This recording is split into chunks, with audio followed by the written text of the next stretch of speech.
할렐루야. 이전 여기도 천국을 향해서 힘차게 달려가시길 바랍니다. 오늘은 우리가 고린도후서 네 번째 시간으로 그리스도의 향기라는 제목으로 같이 말씀을 나누도록 하겠습니다. 지난주에는 사단에게 속지 말고 용서하라 그랬어요. 사도 바울이 고린도 교회 성도들이 오해하고 있는 일을 인해서 자신을 변증하고 자신을 오해하게 만든, 그리고 사도 바울을 모함하게 만든 주동자들 같은 사람들, 그들이 교회로부터 책망을 받았고 건증을 받았으니 그들을 용서하고 받아주라 그랬어요. 그리고 사랑을 보이고 실천하라 그랬습니다. 그 이유는 사단은 끊임없이 교회를 분열하게 하고 갈라지게 만들기 때문에, 우리가 그 사단의 계책을 알기 때문에 그것에 속지 말고 사단에게 지지 말고 이기라, 그리고 하나님의 사랑으로 하나 되라, 그렇게 말씀하셨어요. 사단은 끊임없이 우리를 모함하고 이간질하며 갈라지게 만들고 하나님과 멀어지게 만들려고 합니다. 그렇기 때문에 우리가 할 수만 있다면 하나님과 가까워지기 위해 애써야 합니다. 그래서 할 수만 있으면 말씀을 가까이 해야 하고, 할 수만 있으면 기도해야 하고, 우리가 할 수만 있으면 예배하는 일에 힘써야 되는 이유가 거기 있는 거예요.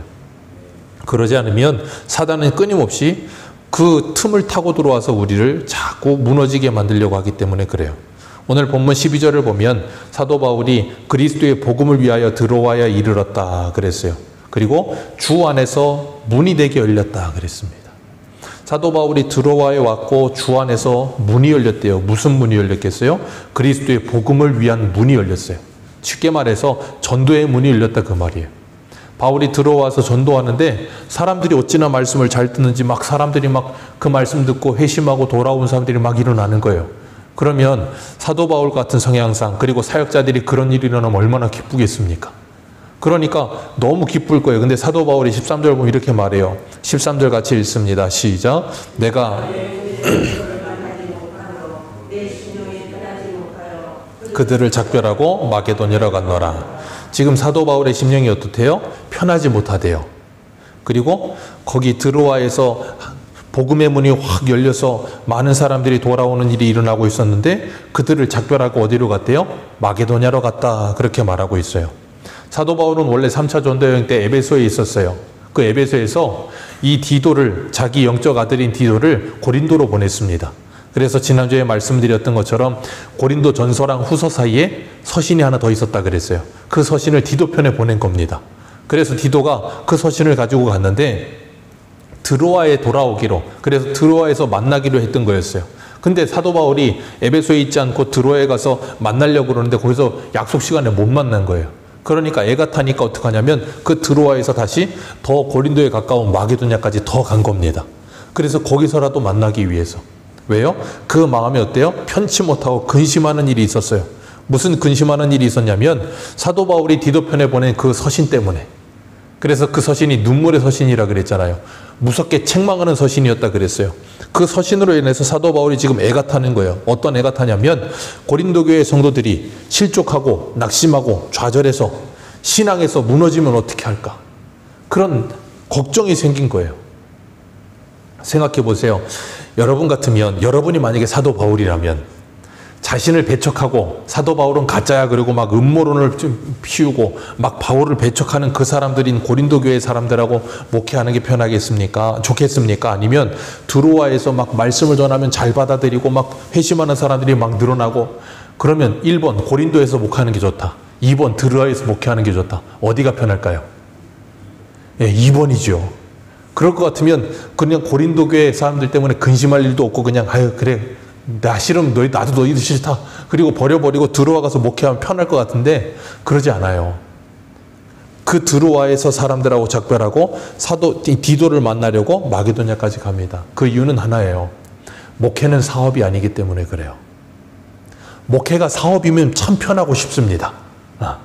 그냥 아니면 자르고 기면 그냥 하고 그러면 돼요. 얼마나 깔끔하고 편합니까? 근데 그러지를 못해요. 이건 생명을 다루는 일이고 하나님의 일이기 때문에 그런 거예요. 그래서 사업하고는 전혀 달라요. 그래서 바울이 이게 지금 이렇게 괴로워하고 힘들어하는 거예요. 바울은 요즘 젊은 사람들 이 MBTI 좋아하는 것, 그 MBTI 성향으로 따지면 사도 바울은 대문자 T입니다. 굉장히 논리적이고 이성적이고 굉장히 일 중심적인 사람이에요. 그러다 보니까 사도 바울이 일 있을 때마다 엄청나게 일을 많이 했던 사람입니다. 그래서 우리 보면 사도 바울 사도행전에 보면 5대양 6대주를 다니면서 막 3차 전도행까지 하면서 얼마나 많은 사역을 합니까? 막 돌에 맞아갖고 죽을 뻔한 거 내다 버린 거 다시 들어가서 또 전도하고 막 그런 일 엄청나게 하잖아요. 그러니까 사도 바울은 자신에게 주어진 사명을 다하기 위해서 목숨도 아끼지 않고 그냥 불사신처럼 불도저처럼 막 밀고 나가는 사람이었어요. 그런데 그와 함께 사역하던 사람 중에 사도 바울을 많이 도와줬던 바나바라고 하는 사람이 있어요. 이 두 사람이 처음에 안디옥에서 파송해서 1차 전도여행을 갔을 때 바나바의 생질 조카였던 마가라고 하는 사람도 데리고 갑니다. 근데 이 마가는 부잣집 도련님이라 고생을 못하고 자랐어요. 그러다 보니까 전도여행하면서 선교여행하면서 힘드니까 도중 하차해서 돌아가 버립니다. 그리고 난 다음에 2차 전도여행 가려고 그럴 때 바나바가 자기 조카니까 얘를 좀 가르쳐서 하나님의 사람으로 세우고 싶은 마음에 바울에게 마가도 데려가자 그랬어요. 그랬더니 바울이 이론지하에 거절합니다. 그 괜히 또 갔다가 중간에 돌아오면 사역에도 방해가 되고 사기도 떨어지고 여러 가지로 안 좋다고. 한 번 돌아간 애가 두 번 안 돌아가겠냐고. 안 된다고. 그러면서 서로 막 다퉈요. 그러다 나중에 어떻게 돼요? 둘이 갈라섭니다. 대판 싸우고 갈라서요. 그러니까 바나바는 뭐 MBTI로 하면 뭐가 있을까요? T 말고 그 반대가 F인가요? 막 그게 있어요. F는 굉장히 감수성이 풍부하고 감정적인 거예요. 그러니까 바울은 일 중심적이고 바나바는 사람 중심인 거예요. 그러다 보니까 바나바는 그 마가 데리고 사역을 하러 가고 바울은 실라 데리고 사역을 갑니다. 그리고 나중에는 그 마가가 바나바를 통해서 잘 양육되고 베드로전서에 가면 베드로 만나가지고 영적 아들이 돼가지고 베드로에게서 또 말씀을 잘 배우고 그리고 나서 뭘 기록해요? 마가복음 기록해요. 그래서 나중에는 사도 바울도 그 마가를 데려오라 그렇게 말을 합니다. 누가에게. 그런 것처럼 사도 바울은 일 중심적으로 일을 열심히 하는 사람이었고 바나바는 사람을 세우는 일에 힘썼던 사람이고 근데 오늘 본문에 보면 이 사도 바울이 변했어요. 사람은 변합니다. 사도 바울도 변해요. 그래서 이 드로아에서 복음의 문이 열려서 사역이 잘 되고 있어요. 그러니까 평소대로 사도 바울의 평소 성격대로라면 어때요? 너무 기뻐야 돼요. 사역이 잘 되고 있고 하나님의 일이 왕성하게 되고 있으니까. 근데 사도 바울이 이 13절에 뭐라 그랬다고요? 디도를 만나지 못해서 심령이 뭐하지 못하다? 편하지 못하다. 디도를 만나지 못해 심령이 편하지 못하고 괴로운 거예요. 그리고 이렇게 표현했어요. 7장 가봅니다. 고린도후서 7장. 고린도후서 7장 5절. 7장 5절과 6절입니다. 같이 읽습니다. 시작. 우리가 마게도냐에 이르렀을 때에도 우리 육체가 편하지 못하였고 사방으로 환난을 당하여 밖으로는 다툼이요 안으로는 두려움이었노라. 그러나 낙심한 자들을 위로하시는 하나님이 디도가 오므로 우리를 뭐했다? 위로하셨다. 그 디도 만나려고 드로아에서 마게도냐까지 막 마중 나가 있었는데 거기서도 어땠다고요? 밖으로는 뭐였다? 다툼이었고 안으로는 두려움이었다. 그런데 낙심하는 자들을 위로하시는 하나님이 디도를 보내주심으로 우리를 뭐했다? 위로했다. 그래서 고린도후서 1장에서 사도 바울이 장황하게 계속해서 뭘 강조했어요? 위로란 말을 수도 없이 많이 반복합니다. 왜요? 정말로 큰 위로를 받았거든요. 어떤 위로요? 고린도 교회 성도들이 자기가 보낸 서신을 읽고 회심하고 돌이켜서 다시 믿음으로 돌아왔다는 것. 그것이 사도 바울에게 너무나 큰 위로였어요. 왜? 그들이 낙심해서 믿음에서 우패해서 떨어져 나갈까 봐 근심 걱정 속에 있었는데 그러니까 사도 바울은 지금 사역을 하면서도 고린도후서 11장 가보세요. 고린도후서 11장 28절 11장 28절에서 29절입니다. 같이 읽겠습니다. 시작.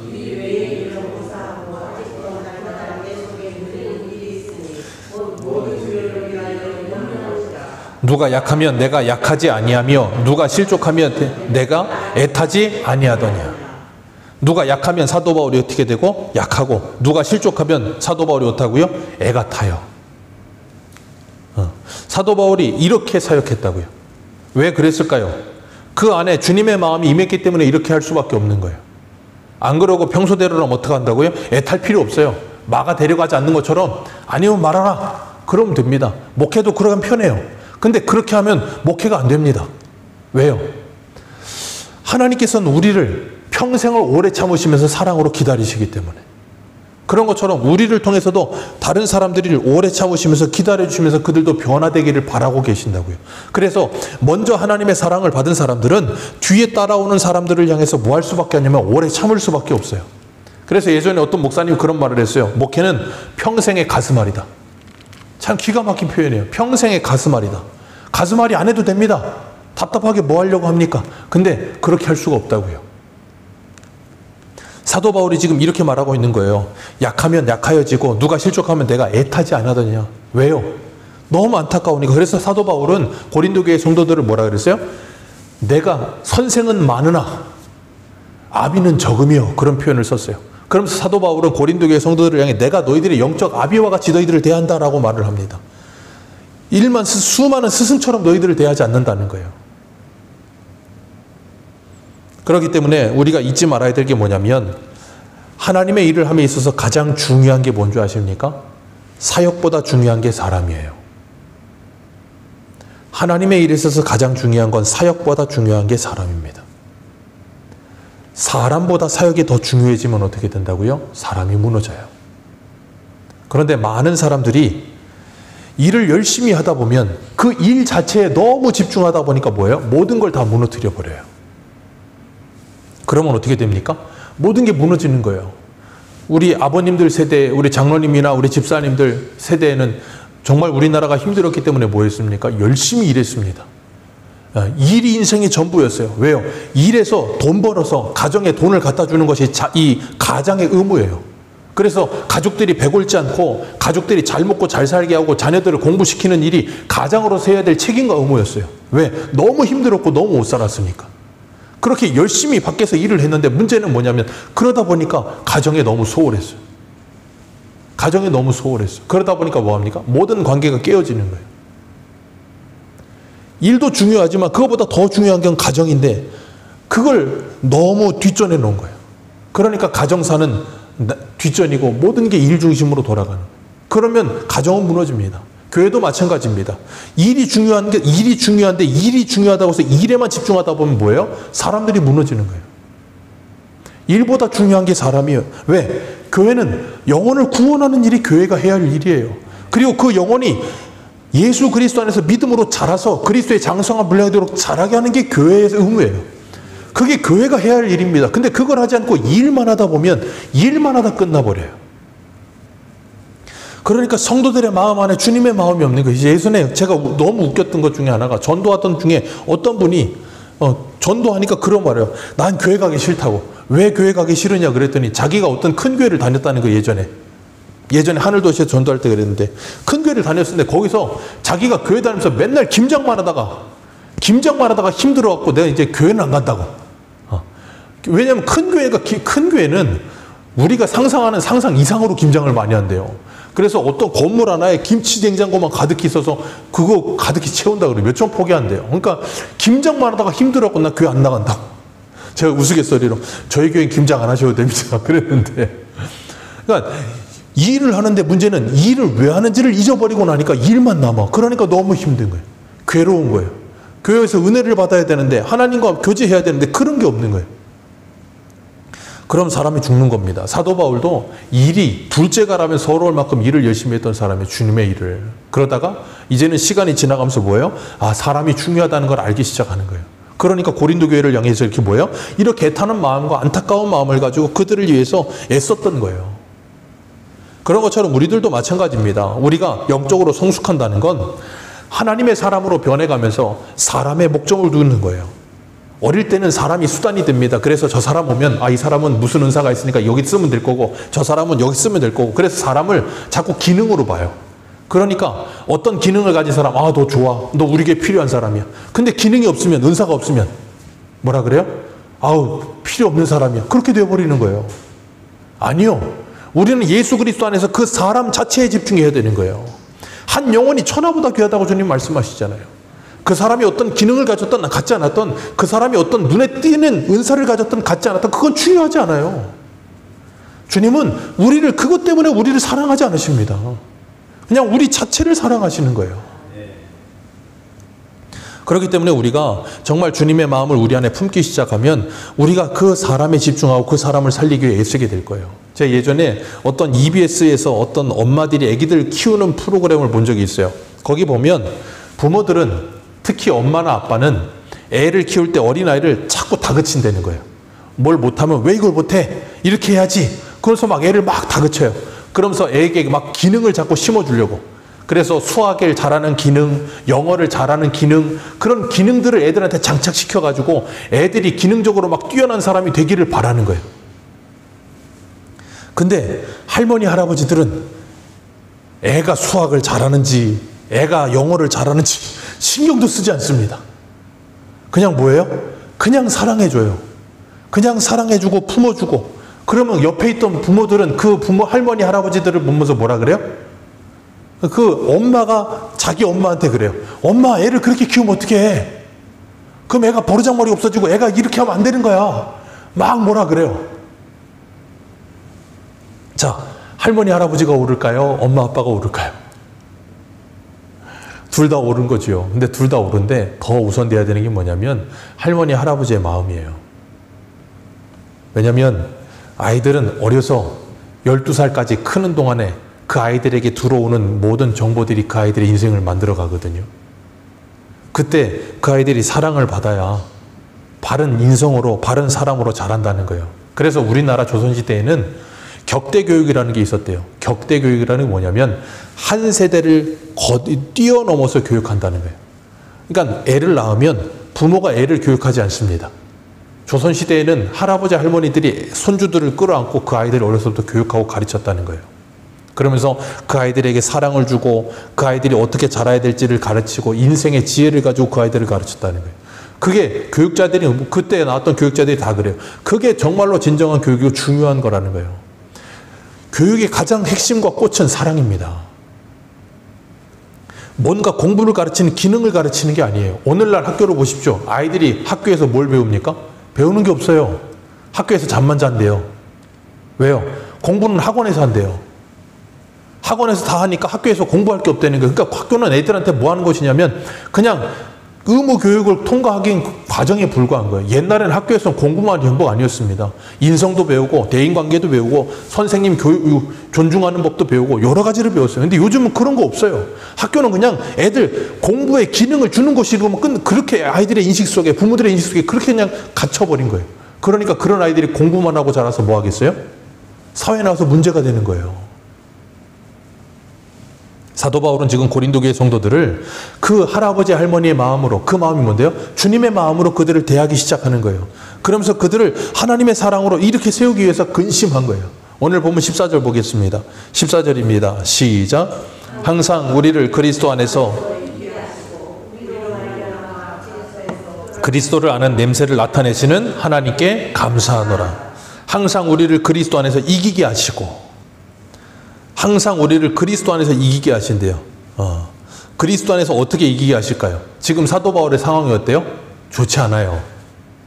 근데 사도 바울은 우리를 항상 그리스도 안에서 이기게 하신대요. 바울이 지금 드로아에서 마게도냐로 갔잖아요.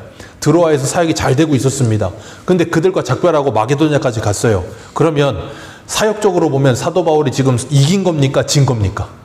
사역적으로 보면 잘 되는 것을 포기하고 그냥 마게도냐로 갔다니까요. 디도 만나러. 그럼 그건 사역으로 성공한 거예요? 아니면 실패한 거예요? 사역으로 보면 실패한 것 같아 보이지 않으십니까? 아니, 잘 되는 곳에서 열심히 해서 그냥 쭉쭉 뻗어 나가야지. 뭐 하려고 그걸 포기하고 마게도냐까지 갑니까? 그런데 바울은 뭐라 그래요? 14절에 항상 우리를 그리스도 안에서 이기게 하시는 하나님이라고 말하고 있어요. 뭘로 이길까요? 우리 11절 보세요. 11절 같이 읽습니다. 시작.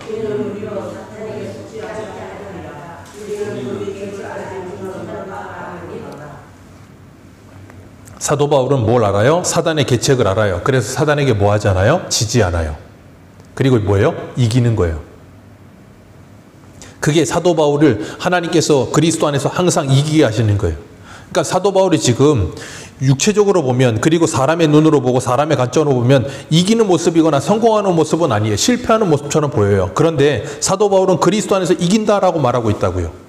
우리가 다니엘서를 보면 다니엘이 그 바벨론의 둘째 가는 총리의 자리에 올라가 있을 때에도 그가 다른 총리들이 그리고 다른 사람들이 이 다니엘을 모함하고 시기 질투해가지고 왕에게 한 달 동안 다른 신에게 절대 다른 신을 섬기지 말게 하는 조서에 어인까지 찍은 걸 알고도 다니엘이 자기 집에 가서 문 열어놓고 뭐 했어요?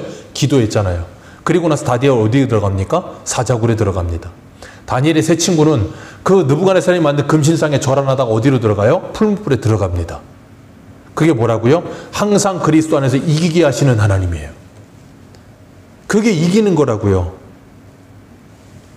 그게 왜 이기는 거예요?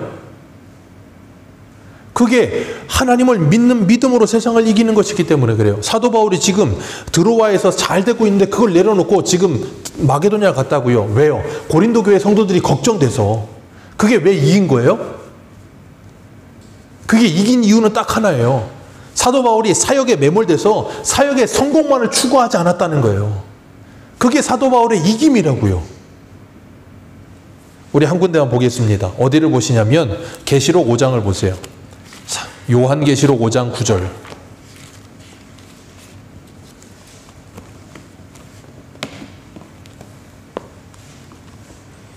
요한계시록 5장 9절입니다. 6장 9절입니다. 죄송합니다. 요한계시록 6장 9절.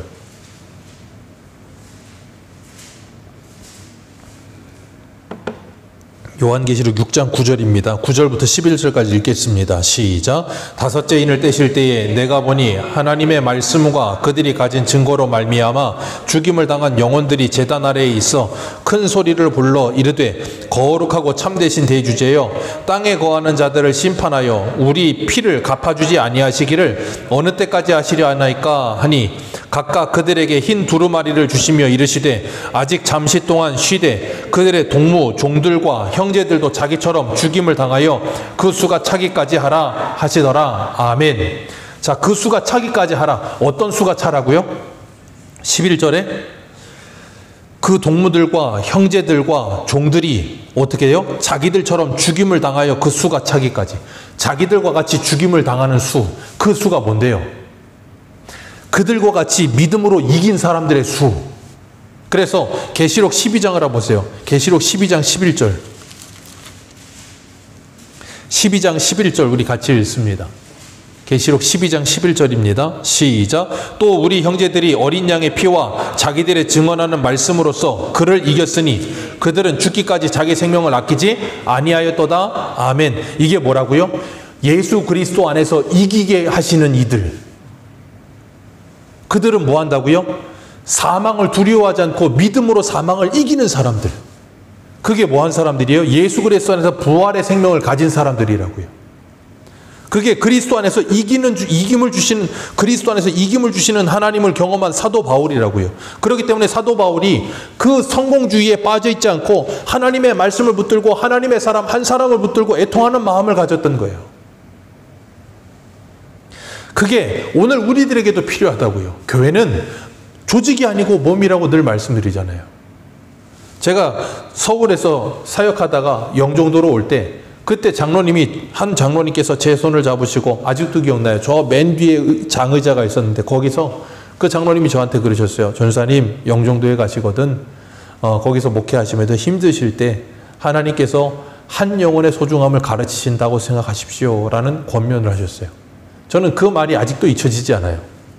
한 영혼의 소중함에 대해 하나님이 가르쳐 주시는 것입니다 라고 말씀하셨어요. 왜냐하면 큰 교회에 있다 보면 한 영혼에 대한 소중함을 잘 느끼질 못한다는 거예요. 왜? 사람이 너무 많으니까. 한 사람 한 사람에 집중할 수 없고 그 사람 한 영혼 한 영혼을 소중하게 여기지 않게 된다는 거예요. 그런데 그건 사이즈가 크고 작아서만은 아닌 것 같아요.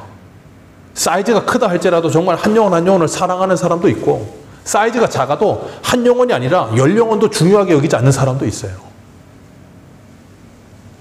사도 바울은 지금 고린도 교회의 그 한 영혼 한 영혼을 정말로 소중히 여기는 마음을 가지고 그들을 향해서 믿음으로 살아 있었기 때문에 뭐 한 거예요? 그리스도 안에서 이긴다라고 말을 하는 거예요. 그래서 14절 다시 한번 읽습니다. 시작.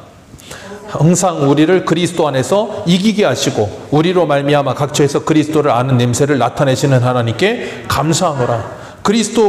우리를 그리스도 안에서 이기게 하시는 그 하나님. 계시록 19장에 보면 예수 그리스도께서 백마를 타고 피 뿌린 옷을 입고 그 장군의 모습으로 앞에 가십니다. 그리고 그 군대는 깨끗한 세마포옷을 입고 그 뒤를 따라가요. 그게 뭐예요? 이기게 하시는 하나님이에요.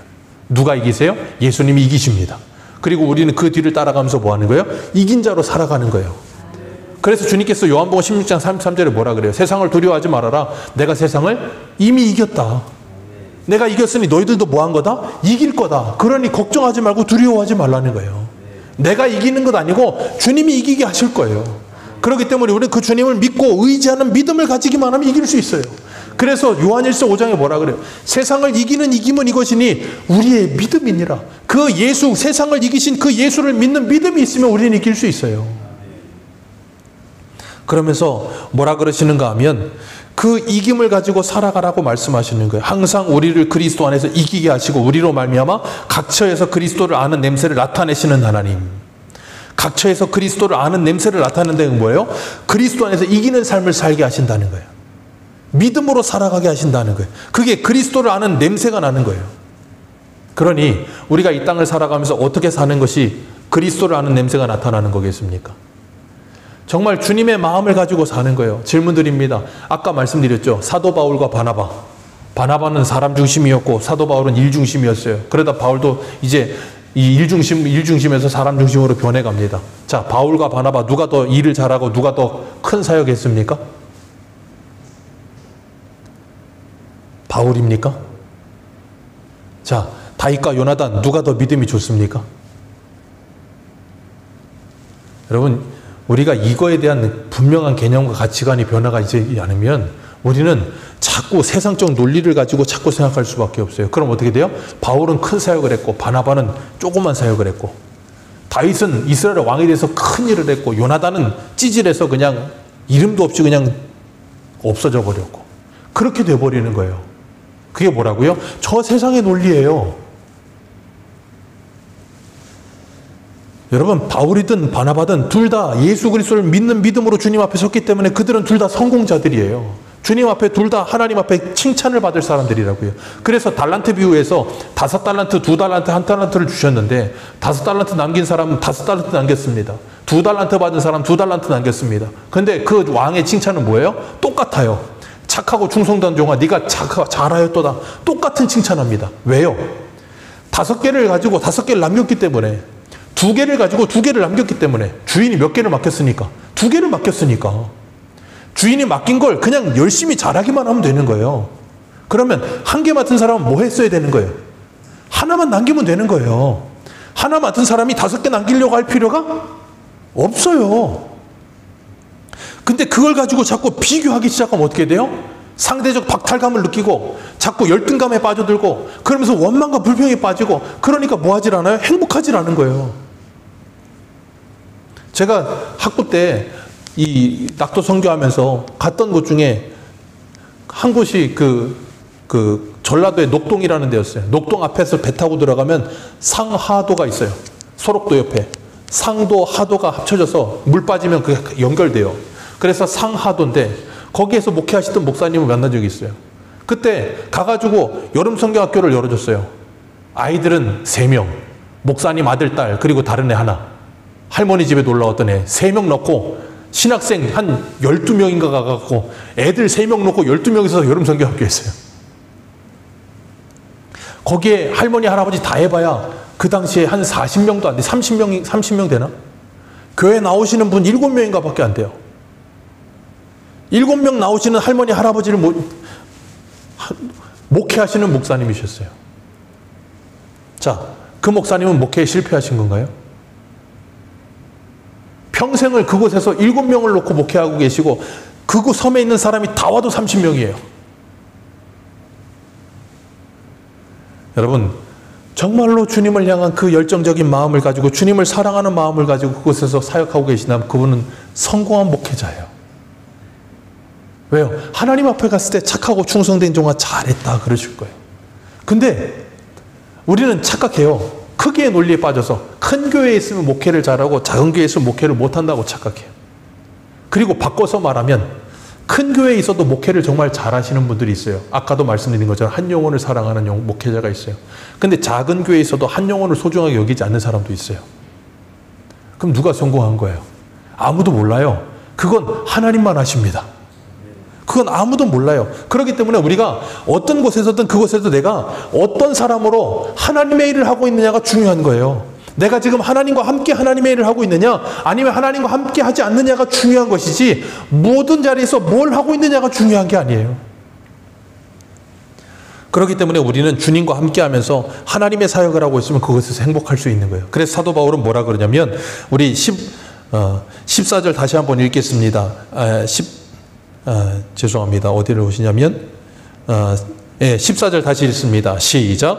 항상 우리를 그리스도 안에서 이기게 하시고 우리로 말미암아 각처에서 그리스도를 아는 냄새를 나타내시는 하나님께 감사하노라. 아멘.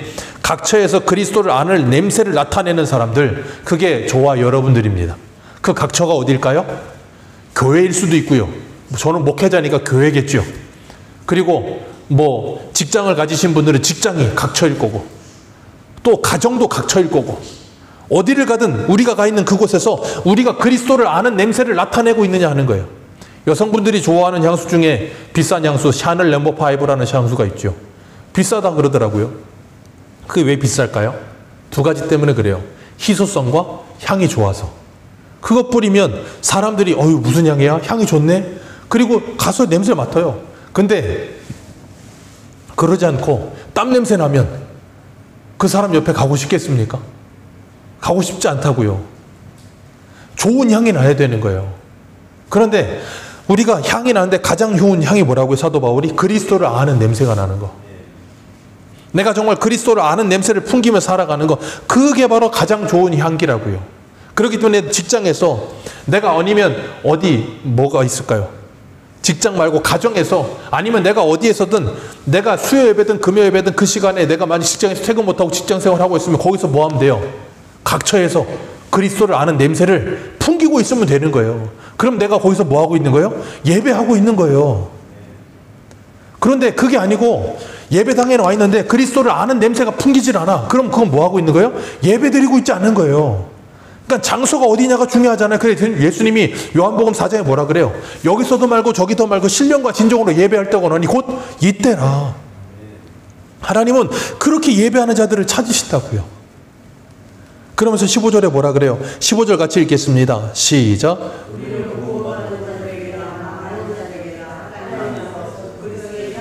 아멘. 구원받는 자들에게나 망하는 자들에게 하나님 앞에 뭐라고요? 그리스도의 향기다.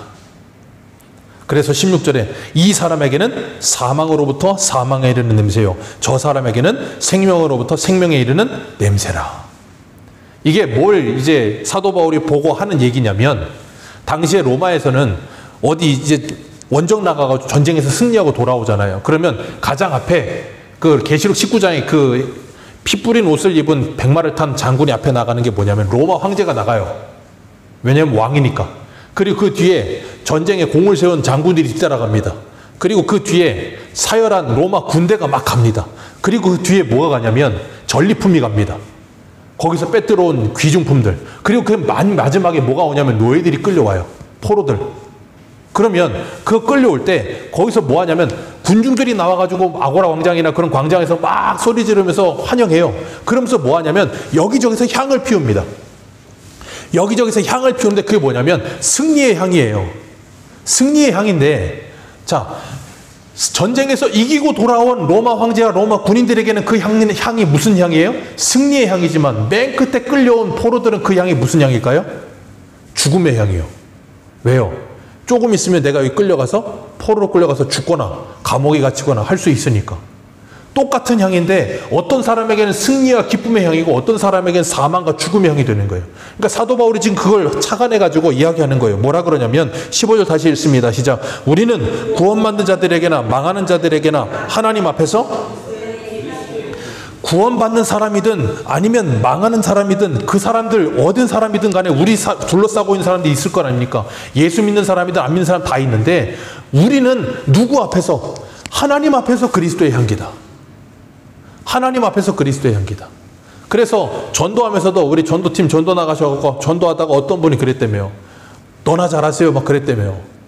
어떤 분은 그런 사람도 있고 어떤 교회 다니는 분들은 수고하시네요. 그런 분도 있어요. 그러니까 누구에게는 망하는 냄새고 누구에게는 생명의 냄새가 되는 거예요. 누가?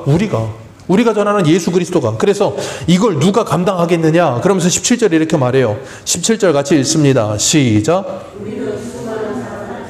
하나님 말씀을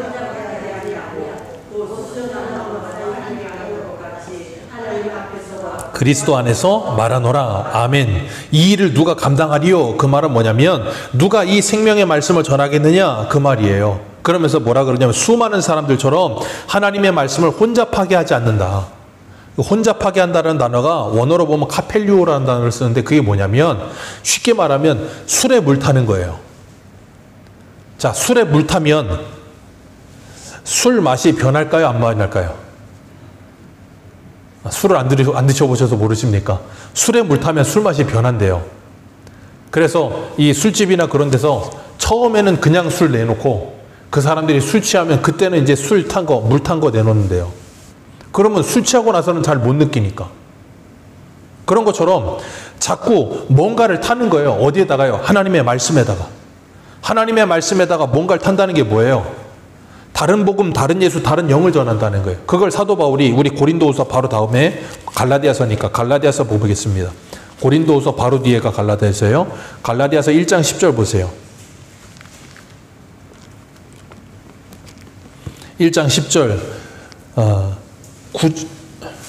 6절부터 읽겠습니다. 1장 6절부터 읽습니다. 시작. 그리스도의 은혜로 너희를 부르신 이를 이같이 속히 떠나 다른 복음을 따르는 것을 내가 이상하게 여기노라. 다른 복음은 없나니 다만 어떤 사람들이 너희를 교란하여 그리스도의 복음을 변하게 하려 함이라. 그러나 우리나 혹은 하늘로부터 오는 천사라도 우리가 너희에게 전한 복음 외에 다른 복음을 전하면 저주를 받을지어다. 우리가 전한 말하거니와 내가 지금 다시 말하노니 만일 누구든지 너희가 받은 것 외에 다른 복음을 전하면 저주를 받을지어다. 이제 내가 사람들에게 좋게 하랴 하나님께 좋게 하랴 사람들에게 기쁨을 구하랴. 내가 지금까지 사람들의 기쁨을 구하였더라면 그리스도의 종이 이게 카펠류어예요. 왜 다른 복음을 전할까요? 사람들을 좋게 하려고. 왜요? 당시에는 우리처럼 이렇게 교회가 있는 게 아니라 로마 그리스도 그런 사람들은 철학 좋아하고 그러다 보니까 서로 모여서 이야기하고 그런 토론식이 많았어요. 그리고 웅변하고 말 잘하는 사람들이 있으면 사람들이 와가지고 거기서 구경하고 돈 내고 그런 거 있단 말이에요. 그러니까 복음을 전하면 거기서 사람들이 뭐 할까요?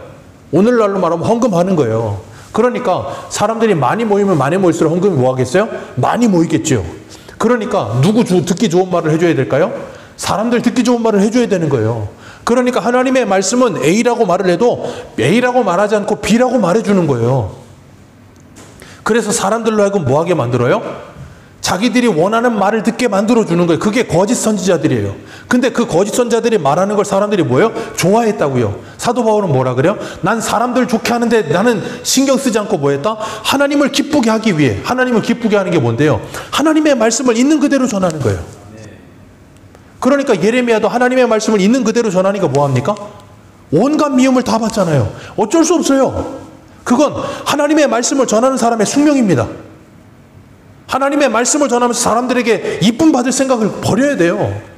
사람들에게 이쁨 받으려면 하나님의 말씀 못 전합니다. 왜요? 전부 다 심판의 말씀인데.